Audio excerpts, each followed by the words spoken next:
ஆஹா, இந்த சொன்னா தூங்க கூடாதுன்னு ஊருக்குள்ள எவனோ செய்வன வச்சுட்டான். எடுக்கிறேன், செய்வனைய எடுக்கிறேன். எடுக்கிறேன்டி, என்கிட்டயே லகல பண்ணி. ஏய், யாருக்கிட்ட? இப்ப மட்டும் தொங்குற? இத முதல்லயே பண்ணிருக்கலாம்ல. இப்ப நீ படுக்கிற.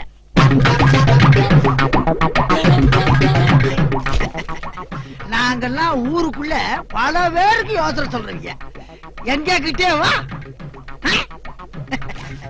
அங்கதான் பாப்போம் உள்ள.